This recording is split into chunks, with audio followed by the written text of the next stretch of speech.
Thanksgiving night, 1846. The dining hall stood frozen in ruin.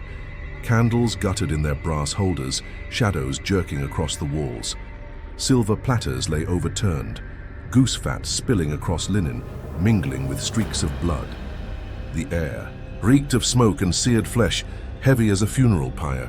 From the far end of the room the clock tolled, 11:43 p.m. Its echo clashed with faint hymns drifting from the quarters outside. Low, trembling, defiant. A chair creaked, broken. A knife gleamed under the table. And in the silence that followed, a whisper lingered. They thought she was only the cook. They were wrong. Dawn crept over Cedar Hills plantation, painting the fields in pale grey. Smoke rose thinly from the chimneys, carrying the bitter scent of tobacco and ash. Oil lamps still burned inside the mansion, their glow struggling against the coming light.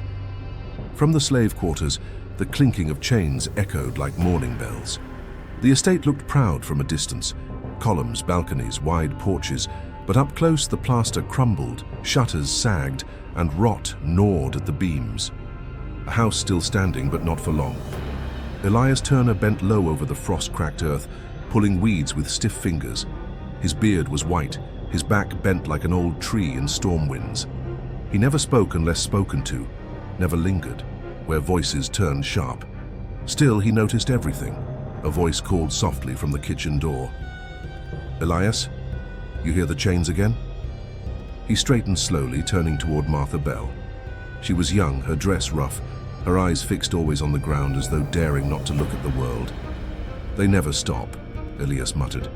His voice rasped like dry leaves. "Even in sleep they clink." Martha's hands twisted the hem of her apron. "Reckon it's worse when the colonel's in residence." Elias spat into the dirt. "Colonel's iron don't bend. Sons are worse, drunk on his pride." The kitchen. Maid flinched at his bluntness and glanced toward the mansion windows. Curtains stirred. "Hush, Elias, walls got ears." He gave a grunt, half laugh, half growl. These walls heard worse than truth. The two stood in silence as the plantation began to stir, whip cracks in the distance, hooves clattering, a door slamming. Somewhere, a woman's lullaby broke and faltered, smothered by shouts. Elias returned to his work. Martha turned back toward the smokehouse, where the smell of cured pork and smoke wrapped around her. She stepped inside, her eyes adjusting to the dim. Hooks lined the rafters, shadows dangling like ghosts. She bent low to fetch a bundle of wood, and her hand brushed something hidden beneath the pile, a folded piece of paper. Her breath caught. She looked around quickly, though the room was empty. Fingers trembling, she slipped the letter into her apron pocket without opening it. From outside, Elias called, "You coming, girl? Bell'll ring soon." Martha forced her voice steady. "I'm coming." She stepped back into the morning air, heart racing against her ribs. The chains rattled again from the quarters, louder now, like a warning. The old groundskeeper narrowed, his eyes at her pale face. "You seen something?" Martha lowered her gaze, hiding the secret in her apron. "No, nothing." Elias studied her for a long moment, then turned back to his weeds. He knew better than to press. He had survived this long by knowing when silence was worth more than truth. Above them, a crow cawed from the roofline, black wings slicing the dawn, and inside her apron, the letter burned like a brand. The kitchen breathed heat even in winter. Smoke curling from the great hearth. Copper pots gleamed in the firelight. At the center of it all stood Esther Carter, sleeves rolled, hair tied back, the scar on her left hand catching the glow like a brand. 28 years old, silent strength etched into her every motion.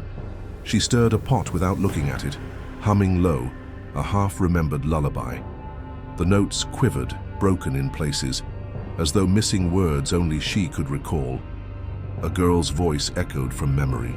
"Sing it again, Mama, please." Esther, younger then, barefoot, knees dusty from the yard, sat on the stoop shelling peas. Her mother's hands worked beside her, swift and sure, voice warm as summer dusk. The lullaby rolled soft, wrapping the child in safety. But the song had ended too soon. The wagon came one morning when Esther was 10.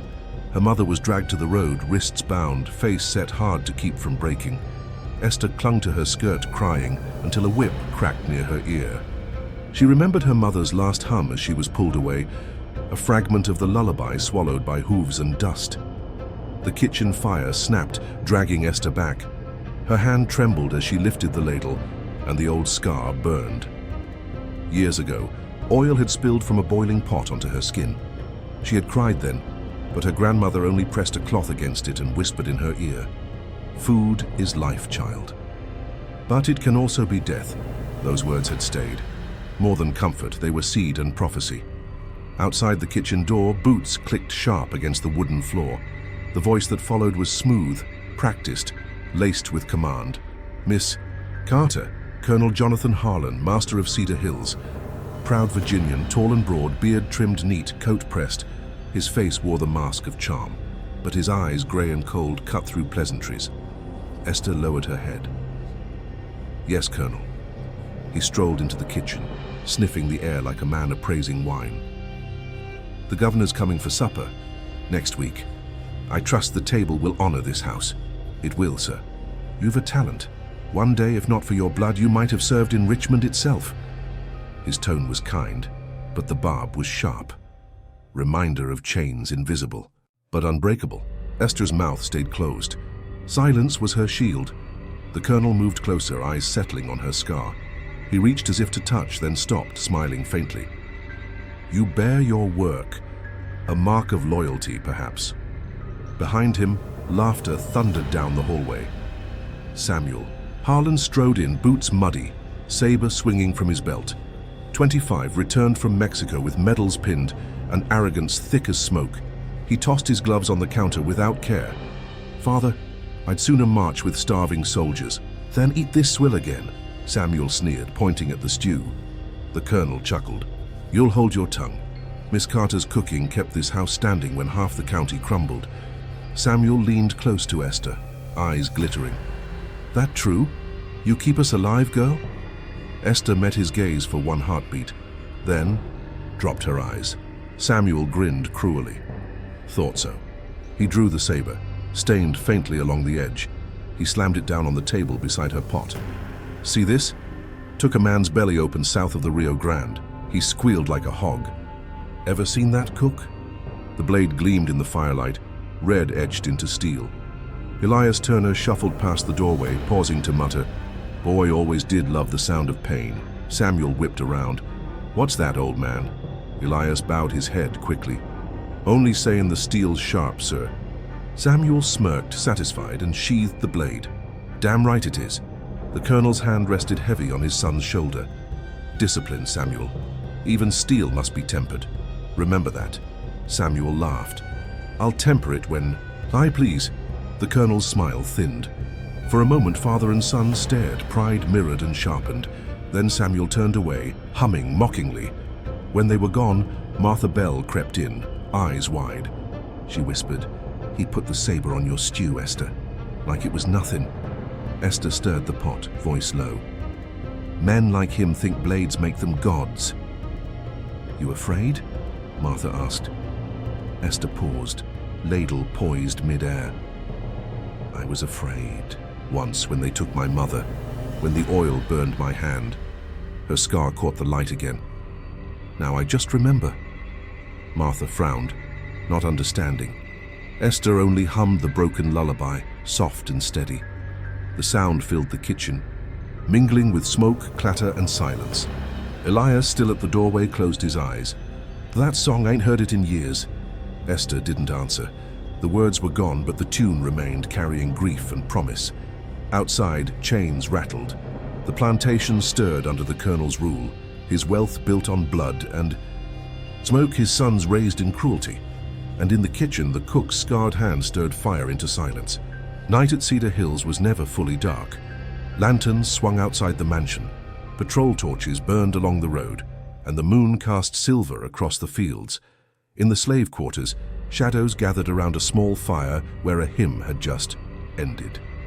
Clara Carter sat bent over a scrap of cloth, needle flashing in her fingers. 19 years old, her eyes still carried hope, though they had learned the weight of chains. She hummed softly, the tune lighter than Esther's broken lullaby. Always stitch like you're mending tomorrow, she whispered to herself. Esther's voice drifted from the doorway. Tomorrow don't always come, Clara. Clara smiled, not looking up. Doesn't hurt to sew like it will. Esther stepped inside, the scar on her hand catching the firelight. You sound like grandmother. Clara's eyes flicked up, teasing. And you sound like a stone, sister, heavy and unmovable. A shadow moved near the far wall. Reverend Paul Griggs, tall, lean, his spectacles perched crooked on his nose, held a tattered Bible against his chest. His voice was hushed but firm. Stone or not, faith can move mountains. But words can do the same. Esther lowered her eyes respectfully. Reverend. He crouched beside the sisters, opening the book. Inside, beyond the printed scripture, blank pages glimmered faintly in the firelight. You see these? He said softly. Clara leaned forward. Empty. Not empty, Griggs corrected. Waiting for prayers or for truth. Write what they fear you to write. Esther frowned. We cannot write. He smiled, tapping the page. Then cook your letters. Sew them. Hide them in recipes. In hems. A mark here, a stitch there. One day words will carry further than chains can hold. Esther touched the page with her scarred hand, tracing the emptiness. Blank can be filled. The Reverend's eyes softened. Just so. A horn sounded from the mansion, sharp and commanding. The sisters flinched. Clara whispered, They call again. Esther's jaw tightened. What now? Later that evening, the answer came. In the parlor, Colonel Jonathan Harlan sat with a visiting trader sipping brandy. The room smelled of cigar smoke and leather. Esther stood silent in the doorway, summoned as if furniture, listening. The colonel raised his glass. Fine land, fine tobacco, and as fine a girl as any. My younger one, Clara, 19, she'll serve your household well. Esther's blood turned hot. Her fists clenched at her sides, the scar burning. She glanced at Clara across the room. Her sister's face pale, lips trembling, eyes darting toward the floor. The trader nodded lazily. We'll discuss terms. Esther could not speak. Her voice, if it broke, would be whip enough against them both. Instead, her eyes locked with Clara's for a single breath. Silent promise, silent rebellion. Afterward, in the quarters, Clara collapsed into Esther's arms, sobbing. He means to sell me. Esther stroked her hair, humming the lullaby, the broken tune now a thread of defiance. They won't. Clara pulled back, eyes wide. You don't know what he'll do. I've seen Thomas. She bit her lip, stopping herself. Esther's eyes narrowed. Thomas who? Clara hesitated, then whispered, Calhoun's boy, the overseer's son. He said he loves me. Esther's breath caught sharp. Loves you?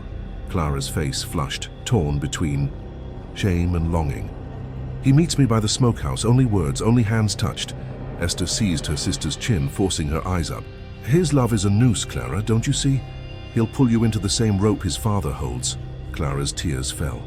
He swore he'd protect me. Esther released her, stepping back, voice low and hard. They don't protect.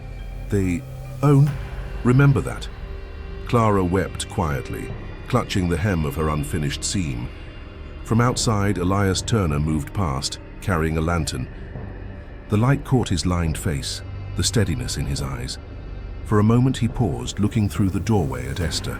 No words passed between them, only the meeting of gazes. His silence spoke enough.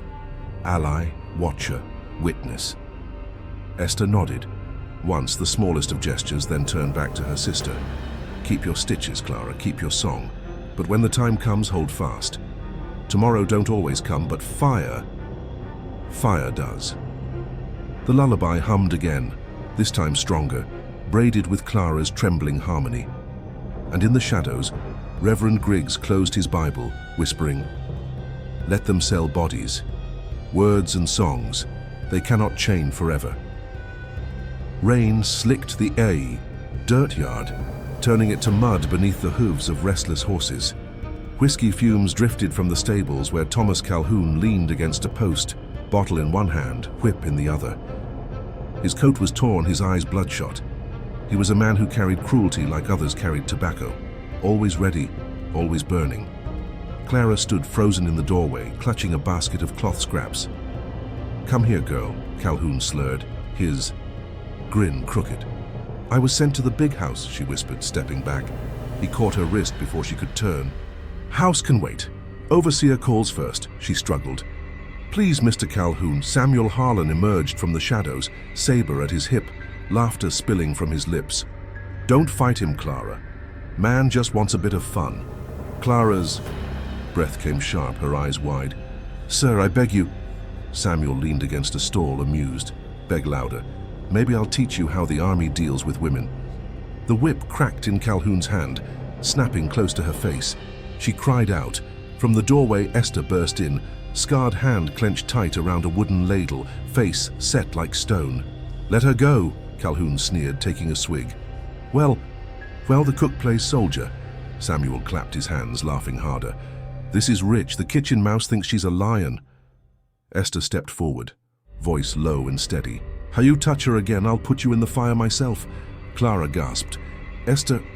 Calhoun's grin vanished. He swung the back of his hand across Esther's face. The crack echoed louder than the whip. She staggered, blood springing from her lip, but she did not fall. "Know your place, wench," Calhoun growled. Samuel's laughter roared.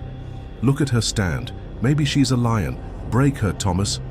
Calhoun shoved Esther to the ground, boot pressing against her scarred hand. She hissed in pain, the old burn searing fresh.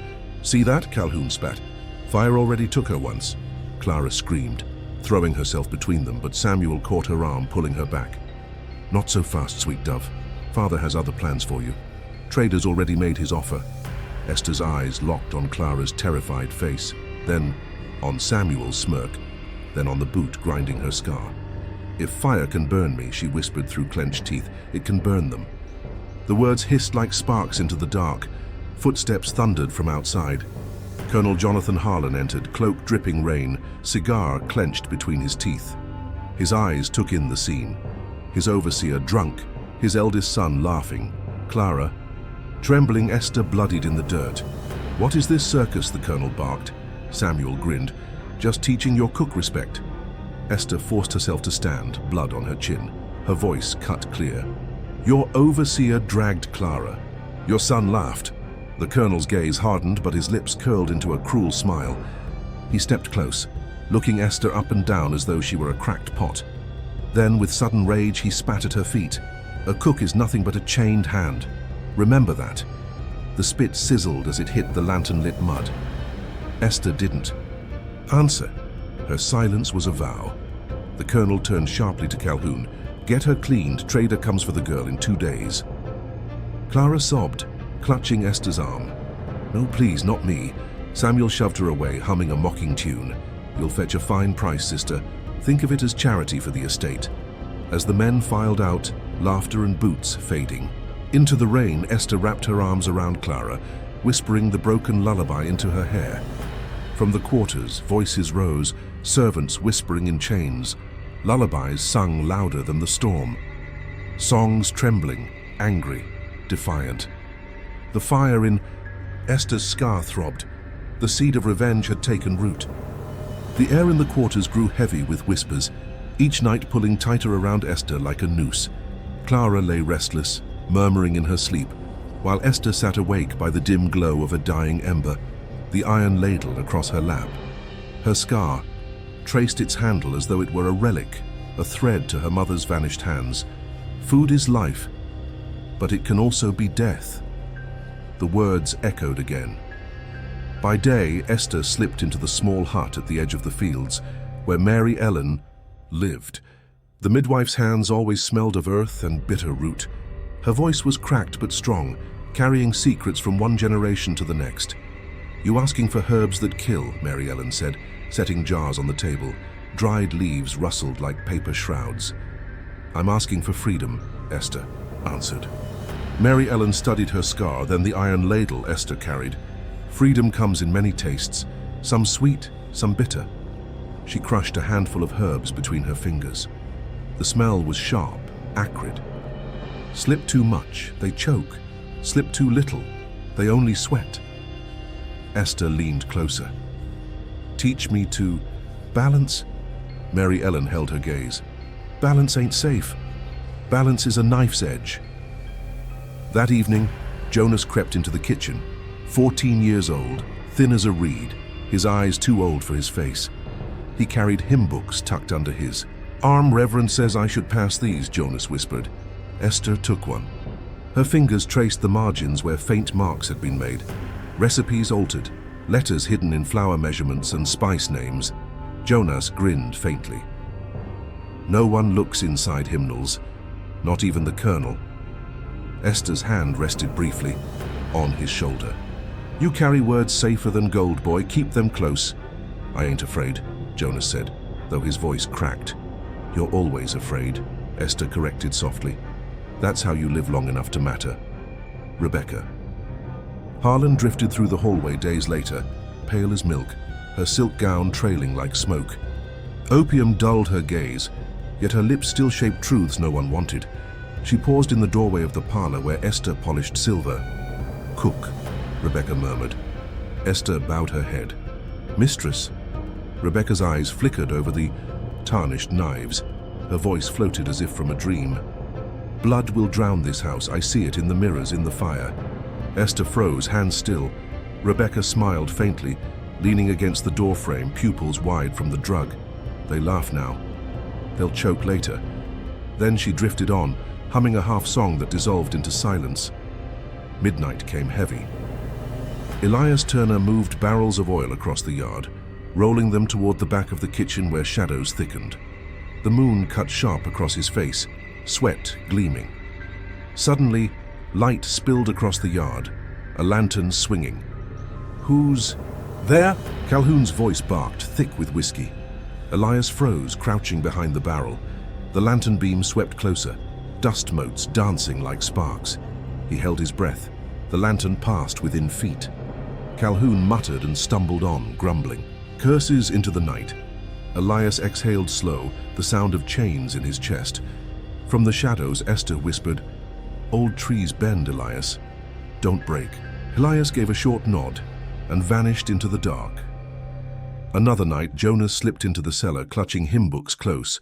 He crouched by the shelf where casks of wine lined the wall. Small scraps of paper were hidden there, tucked into cracks. But footsteps approached. A lantern's glow slid across the stone.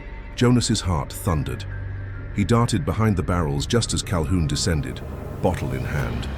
The overseer muttered, lifted a cask, poured into his flask. His lantern light swept. The cellar pausing near Jonas's shoes. The boy pressed his fist to his mouth, silent. Then the lantern turned away. Calhoun staggered back up the stairs, cursing under his breath. Jonas waited long after the door slammed, then darted out, sweat dripping. He slipped the papers back into his hymn book, whispering a broken prayer. Days blurred. Esther and Mary. Ellen worked in the kitchen, slipping herbs into stews, testing measures. Servants tasted and sweated, thinking only of heat from the fire. Esther recorded each effect in her mind. What burned the tongue, what silenced the breath, what made the body weak. One night, Clara asked, Why do you stir so long, Esther? Esther's scar traced the ladle. Because I'm measuring time. Every stir is one step closer. Clara shook her head. Closer to what? Esther met her eyes, voice flat. To fire. The iron ladle rested by Esther's side, polished until it gleamed like a mirror. Once a tool of her mother, once an heirloom of servitude. Now it was something else, a blade without edge, a hammer without weight, a symbol. She held it in her scarred hand and whispered to herself, This hand was burned but not broken. Chains rattled in the quarters that night, but the lullabies rose louder, carrying defiance in every note. The House of Cedar Hills stood proud above them, unaware that oil, herbs, silence, and fire were gathering like a storm beneath its walls. Thanksgiving Day, 1846. The House of Cedar Hills swelled with false splendor. Oil lamps glowed on walls cracked by damp. Tobacco smoke curled like ghosts. Outside, frost clung to the fields, but inside the kitchen, the air was heavy, hot, suffocating. Esther stood at the hearth, the iron ladle in her scarred hand. Flames licked the cauldron where oil boiled and popped, spitting sparks like musket fire. She hummed low, almost breathless, the lullaby her mother once sang over pea shells. Martha Bell whispered from the corner, "You'll be called soon." Esther didn't answer, her eyes fixed on the cauldron. In the dining hall, silver gleamed. Roasted meats lined the table, goose glistening, ham glazed, potatoes steaming. Colonel Harlan sat at the head, his white hair slicked back, his voice commanding. "Ivan in leisure, tonight," he declared, glass raised. "We feast as kings do. While the world trembles, Cedar Hill stands." His wife, Rebecca, leaned listless in her chair, eyes glassy, her hands trembling around an opium vial. Samuel Harlan lounged at his father's side, saber propped against the table, his laughter sharp as glass. "Cook better bring her finest," he sneered, "or I'll make her eat it on her knees." Calhoun slumped farther down, whiskey spilling across his shirt, face red, lips wet. Elias poured wine, eyes lowered, hands steady, but his silence was heavy, deliberate. From the kitchen came Esther, carrying platters. Clara followed, face pale, carrying bread. The doors creaked as they entered, heat from the hearth rolling with them. Samuel's grin spread wide. "The Queen herself arrives." He tapped the table with his saber's hilt. "Sing for us, cook. Sing that tune you hum when you think no one hears." Esther placed the dish before him, silent. "I said sing." Her scarred hand tightened on the ladle at her side. She whispered instead, almost inaudible, "It's not for you." Samuel laughed, tossing a bone onto the floor. "Everything here's for me." The colonel's eyes narrowed. "Mind your tongue, boy. A meal deserves respect." Samuel smirked. "Respect for slaves?" Calhoun belched. "Respect don't fill a stomach." He reached for his flask, spilling whiskey on the linen. Rebecca watched the steam rise from the dishes. Her lips parted in a half-smile. "Blood," she murmured. "I see it." Her words sank, ignored. Back in the kitchen, oil hissed and spat. The fire beneath the cauldron roared louder, as though fed by unseen hands. Jonas slipped in through the side door, eyes wide. "They're laughing too loud," he whispered. "They don't see nothing." Esther nodded once. "Go back. Keep the hymn books safe." Jonas hesitated, then darted off, vanishing into shadows. Martha stepped closer, trembling. "Esther, what are you—" "Go," Esther said. Her voice was steady, final. "Take Clara. Go." Clara's eyes brimmed with tears. "Sister." Esther touched her cheek, scar pressing against skin. "Sing for me. Sing loud when you hear it." Clara nodded, choking on a sob, and slipped away. The hour crawled. Laughter echoed from the hall, chairs scraping, glasses clinking. The clock neared midnight. Esther lifted the ladle, stirred once more. The boiling oil snapped like teeth. Sweat streaked her brow, smoke filling her lungs. She whispered, "If fire can burn me, it can burn them." At 11:43, she carried the cauldron's iron handle with both scarred hands, straining under its weight. The kitchen door groaned as she pushed it open. The dining hall fell to silence as she entered, carrying fire itself. Samuel sneered. "What? Delicacy now?" Esther set the cauldron down. Her voice was low, steady. "A dish only for masters," the colonel chuckled. "Bring it close then." She lifted the ladle. Oil shimmered, molten gold, the surface alive with firelight. "Closer," Samuel demanded, rising, his saber gleaming at his side. Esther stepped forward. The lullaby hummed again, barely audible under her breath. And then she overturned the cauldron. Oil cascaded in a torrent, searing across the table onto flesh, into fabric. The colonel screamed, his face blistering, his hands clawing at fire. Samuel staggered, his saber clattering as his arm burned, skin peeling. Calhoun's whiskey ignited, flames devouring his shirt, his beard catching fire. He shrieked, stumbling. Back, bottle shattering. Rebecca gasped, eyes wide, whispering through the chaos, I told you. The hall became a pyre. Dishes shattered, linens curled in flame. Samuel, slipping in blood and grease, tried to seize his saber again, but his foot slid.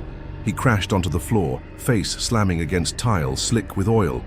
"Get water," The colonel howled, voice raw, flesh sizzling, but no one moved. Servants stood frozen, eyes wide, chains of silence breaking into gasps. Elias remained still, his shadow against the wall. He did not run. He did not beg. His eyes locked on the flames consuming masters and overseer alike. His face unreadable, carved in stone. The sound carried, chains rattling from the quarters outside. And then the lullabies rose, stronger now, louder, sung in defiance. The voices of the enslaved swelled like thunder, hymns crashing against the burning house. Rebecca sank back in her chair, opium vial slipping from her hand. Her whisper threaded through the fire. The blood has come. Just as I saw, Calhoun fell writhing, screaming until his voice broke. His body convulsed, fire swallowing his flesh.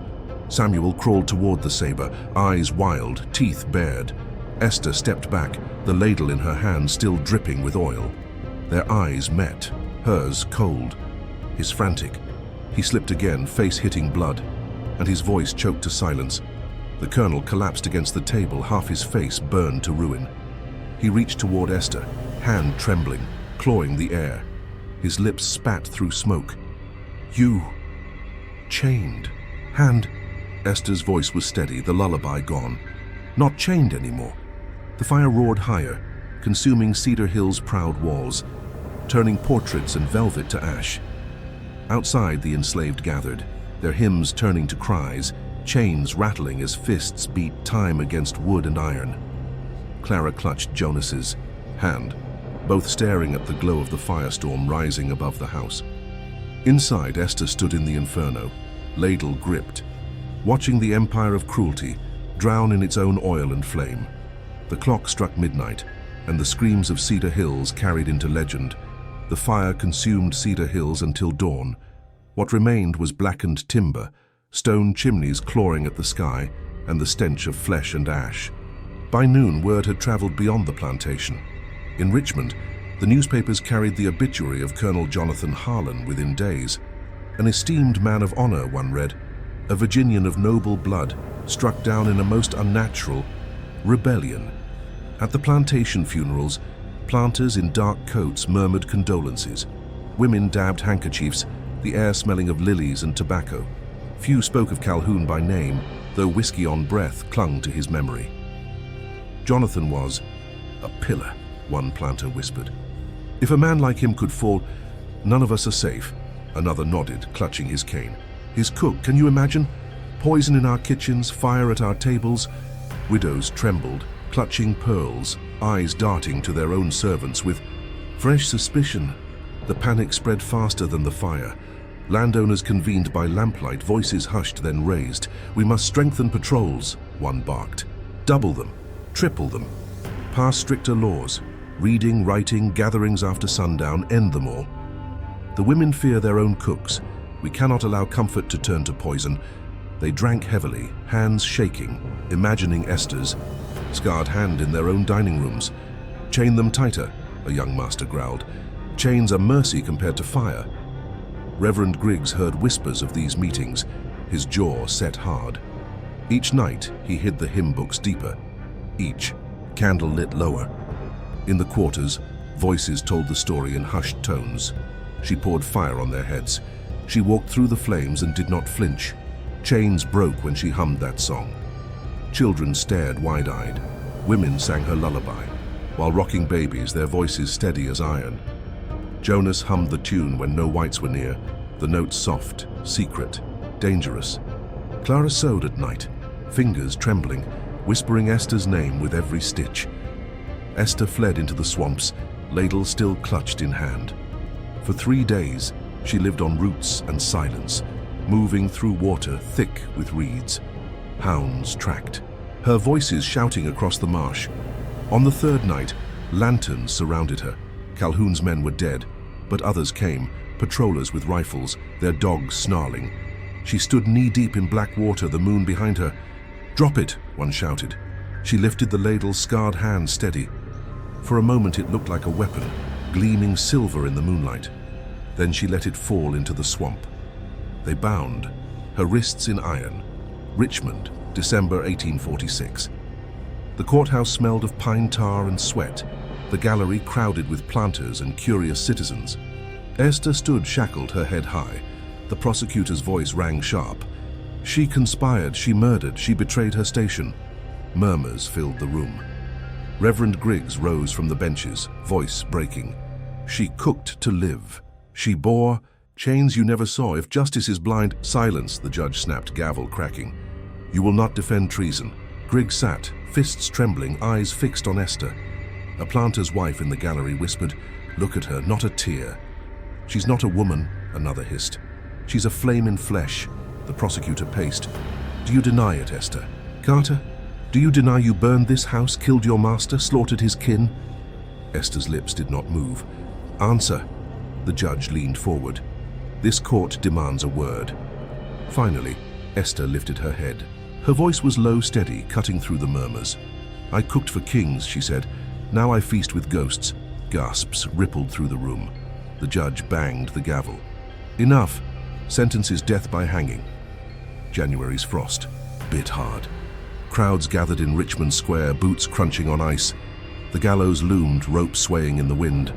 Esther was led out in a coarse grey dress, shackles biting her wrists. Her scarred hand clutched nothing now, yet it trembled with... "No fear," women whispered behind gloved hands. Men muttered curses. Reverend Griggs pushed forward, but soldiers blocked him. He shouted over their shoulders, voice breaking, "Sing, Esther! Let them hear it!" She did not sing. At the foot of the scaffold, a hush spread. The rope was placed around her neck, fibers rough against skin. A child in the crowd hummed softly, just 2 notes of the lullaby. Jonas, hidden in the throng, his eyes wet. The sound spread faintly, others joining, low and trembling. The hangman pulled the lever, the rope snapped tight. Esther did not cry out. Silence reigned, broken only by the faint hum of a hymn drifting through cold air. Chains rattled in the quarters, miles away as if answering, and Cedar Hill's last song was sung. The flames of Cedar Hills smoldered into ash, but the story refused to die. Within months it traveled beyond Virginia's borders, carried in newspapers, in whispers, in song. In parlors of Charleston and Richmond, planters retold it with trembling voices. She poured boiling oil on them, one woman gasped, clutching. "Her pearls." "Like a witch with a ladle," another replied. "The devil's servant dressed in rags." Preachers thundered from pulpits. This is what rebellion breeds. Hell's fire at the dinner table. To them, Esther Carter became a warning, a monster cloaked in domestic duty, a servant who smiled while stirring death into pots. They spoke her name only as a curse, a threat whispered to children who misbehaved. "Mind yourself or the cook will come with fire."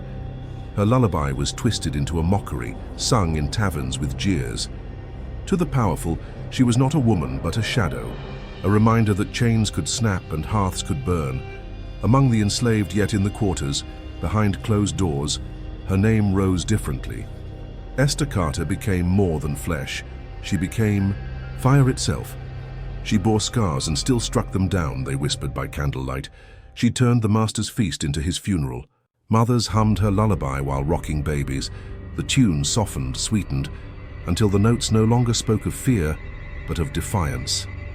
Men carved her scar into memory, a mark not of shame, but of weapon. Jonas carried her hymn through the fields. Each time he bent to gather tobacco, the notes slipped past his lips, low enough that no overseer caught them. "She's watching," he told the children clustered at his feet. "Sing her song and she walks with you." The lullaby became prayer. The prayer became promise. Clara was sold south, torn from Virginia's soil and carried by steamer downriver. She arrived in New Orleans with nothing but her needle and the story of her sister. She told it to seamstresses hunched in the dim light of French quarter shops. She told it to drummers along the levee, their rhythms echoing the chains they once bore. She held the ladle like a sword, Clara whispered, eyes wet. She fed them death, and she did not bend. The tale spread from her lips to markets and ballrooms, crossing language and lineage. Creole singers wove it into songs played at night, when candles flickered and rum burned throats. One tune grew famous in hidden corners, The Cook's Fire. Its chorus repeated a single line, "She fed them, she freed us." Decades later, children, huddled around hearths, heard it retold as ghost story. Beware the cook who smiles too softly, elders warned, for her smile hides flame. They spoke of a scarred hand that reached through smoke, of an iron ladle that glowed red as coals. They swore that on still nights, if you hummed the lullaby, footsteps would echo in the kitchen, though no one stood there.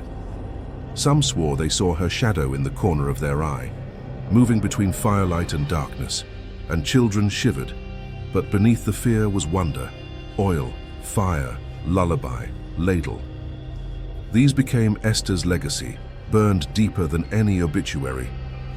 To whites they were curses, oil boiling, fire devouring, a lullaby twisted into terror. To the enslaved and their descendants, they were signs of power, ordinary things turned into weapons of justice. Even after emancipation, freedmen gathered to tell the tale. They built sermons around her sacrifice, songs around her silence. The scar she bore became symbol that pain could be transformed into fire. Esther Carter was hanged in silence, but her story refused silence. The newspapers wrote her as a witch. The quarters sang her as a savior. The children remembered her as a ghost in the kitchen.